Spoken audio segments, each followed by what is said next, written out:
السلام علیکم. میری دھرتی میری دنیا کے نئے پروگرام کے ساتھ میں ہوں امینہ خان. میری دھرتی میری دنیا نہ صرف ملک کے کونے کونے سے مسائل کو اجاگر کرتا ہے بلکہ ملک کے تاریخی ورثے اور ہونے والے ترقیاتی کاموں کا جائزہ بھی لیتا ہے، جس سے نہ صرف پاکستان کو سمجھنے کا موقع ملے گا بلکہ یہ پاکستانیوں کے لیے باعث فخر ہے. آج کے پروگرام میں شامل ہے شدت پسندوں کے ہاتھوں تباہ ہونے والے معروف سیاحتی مرکز سوات کی تاریخ، دنیا کے سب سے بڑے قلعے رنی کوٹ، پرندوں کی مارکیٹ، ٹریفک کے شور میں ہمارا حصہ، بدین میں مٹی کے ٹیلے سے مسجد کی دریافت اور ایسی ہی دیگر رپورٹس.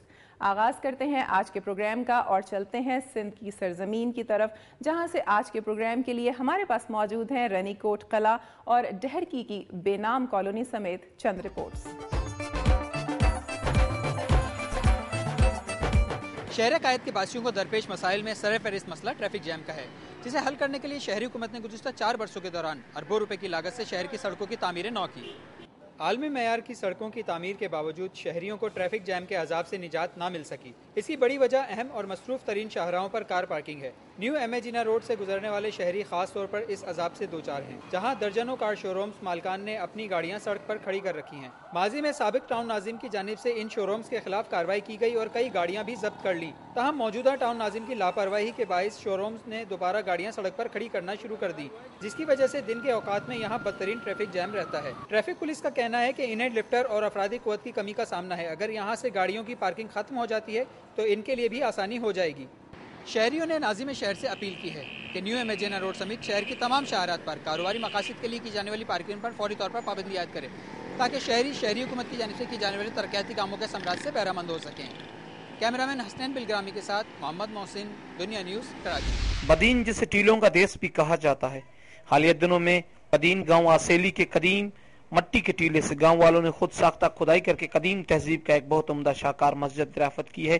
یہ مسجد نہ صرف اپنی قدامت بلکہ اس وقت کی تعمیراتی فن کا بھی شاہکار ہے. مسجد سے جو لاشیں ہڈیوں کی صورت میں دریافت ہوئی، ان کی قدامت میں سے بھی یہ پتہ لگتا ہے کہ اس ٹائم لوگ کافی قداور تھے، اور کھدائی کے دوران قدیم سکے، مہریں، مٹی کے برتن بھی دریافت ہوئے ہیں، جو کہ بدین کے ڈی سی او نے لارڈ میوزیم میں محفوظ کر لیے ہیں. مگر اس ٹیلے کی کھدائی کا کام ضلع انتظامیہ نے بند کروا دیا ہے.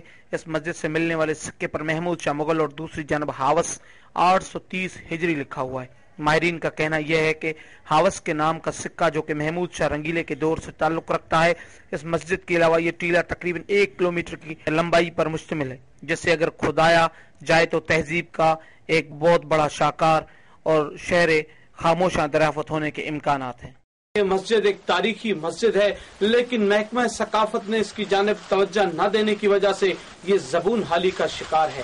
کیمرامین مقبول شاہ بخاری کے ساتھ سردار بھٹی، دنیا نیوز. میں اس وقت موجود ہوں سندھ کے تاریخی قلعے رنی کوٹ پر، جو حکومتی عدم توجہی کا شکار ہے. سندھ کی قدیم تہذیب جو 7000 سال پرانی ہے، اس کے کتنے ہی تاریخی و ثقافتی مقامات ہیں، جس کی ایک مثال رنی کوٹ قلعہ ہے، جو تلسماتی اور پراسرار حیثیت کا حامل ہے. سن شہر سے 25 کلومیٹر مغرب کی جانب کھیر تھر پہاڑی سلسلے پر بنایا گیا یہ قلعہ دنیا کا سب سے بڑا قلعہ ہے. 9 کلومیٹر اندرونی کراس اور 23 کلومیٹر بیرونی کراس پر تعمیر شدہ ہے. اس کی 6 میٹر لمبی دیواریں پتھر سے بنائی گئی ہیں. بعض مورخین کا خیال ہے کہ یہ 2300 سال قدیم ہے، جبکہ بعض کا خیال ہے کہ یہ 17ویں صدی میں ٹال پر حکمرانوں نے اسے دفاع مقاصد کے لیے بنایا تھا، لیکن اس کی حتمی تاریخ نہیں مل رہی ہے. اس قلعے کے درمیان میں ایک اور قلعہ میری کوٹ ہے، جسے شاہی خاندان کی رہائش کہا جاتا ہے. اس میں رہائشی عمارتیں، ملازمین اور سپاہیوں کے لیے بیرکوں اور پانی کے کنووں کے آثار ملے ہیں. اس قلعے کے 3 داخلی راستے ہیں اور 57 حفاظتی برج تعمیر ہیں، جن پر سپاہیوں کے لیے مورچے بنے ہوئے ہیں. یہ جنگی جنگجوؤں کے لیے سر کرنے والا مشکل مارکہ ہے. اس پر کھڑا ہو کر میدان جنگ کو آسانی سے دیکھا جا سکتا ہے. اس قلعے سے برساتی ندی رنی کا گزر ہوتا ہے اور ایک خوبصورت چشمہ بھی واقع ہے، جہاں سے مقامی آبادی پینے اور کاشت کرنے کے لیے پانی حاصل کرتی ہے. اس قلعے کی تعزیم و آرائش پر سابقہ حکومت نے کام کرایا، لیکن اس قلعے پر سیمنٹ کا پلاسٹر کرا کر قدیم پتھر کی دیوار کو نقصان رسایا گیا. یہاں پانی، بجلی اور دیگر سہولیات نہ ہونے کے باعث سیاح اس تاریخی مقام کا رخ بھی نہیں کرتے. نہ ہی اس قلعے پر حکومت کی جانب سے کوئی تحقیق کرائی گئی ہے. محکمہ آثار قدیمہ کو اس عظیم اثاثے پر خصوصی توجہ دے کر اسے عالمی طور پر متعارف کرائے،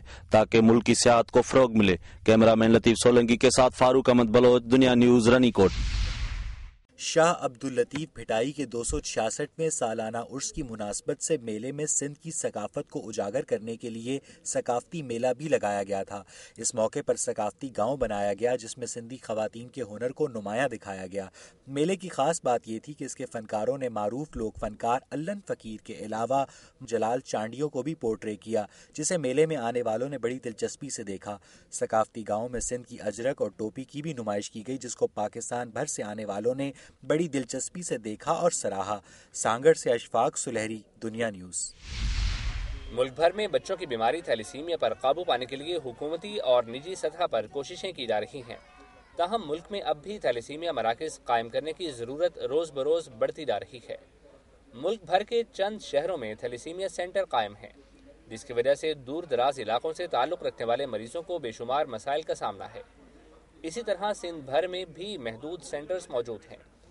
جیکب آباد کے عوام کے لیے سول ہسپتال جیکب آباد تھیلیسیمیا سینٹر کا قیام عمل میں لایا گیا۔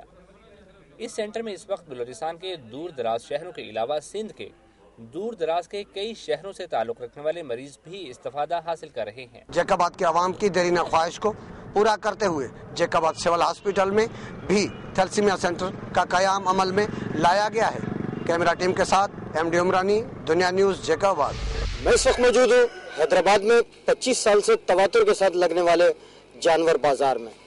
پرندوں کی فروخت کے حوالے سے یوں تو شہر کے مختلف مقامات پر دکانیں موجود ہیں جہاں مرغی، بطخ، طوطے، آسٹریلین طوطے اور دیگر پرندے فروخت کیے جاتے ہیں، مگر اس ضمن میں پکا قلعہ گراؤنڈ کے اندر ایک خوبصورت بازار لگایا جاتا ہے جسے جانور بازار کہا جاتا ہے۔ اس بازار کی خاصیت یہ ہے کہ یہاں مختلف اقسام کے جانور فروخت کے لیے لائے جاتے ہیں، جن میں عمومی طور پر شیر اور چیتے جیسے جانور بھی شامل ہوتے ہیں۔ اس مرتبہ اس بازار میں سانپ جیسے جانور کو فروخت کے لیے لایا گیا۔ سانپ کا یہ بچہ کیونکہ عمومی طور پہ پالتو جانور نہیں ہے، اس لیے یہ فروخت تو نہ ہو سکا، لیکن سارا دن لوگوں کی توجہ کا مرکز بنا رہا۔ صرف یہی نہیں کہ یہ بازار جانوروں کی فروخت کے لیے لگایا جاتا ہے، یہاں عمومی طور پر بچے، بڑے، خواتین تفریح کے لیے بھی آتے ہیں۔ یہاں آنے والے جانوروں کو دیکھ کر بچے عمومی طور پر بہت خوش ہوتے ہیں۔ ایک اور عمل یہاں دیکھنے میں آیا ہے کہ عمومی طور پر یہاں آنے والے خطرناک ترین جانور بھی اپنے مالکوں کے ساتھ اس طرح گھلے ملے نظر آتے ہیں جیسے کوئی پالتو جانور ہوں۔ کیمرہ مین عامر زیدی کے ساتھ سلطان زئی، دنیا نیوز، حیدرآباد۔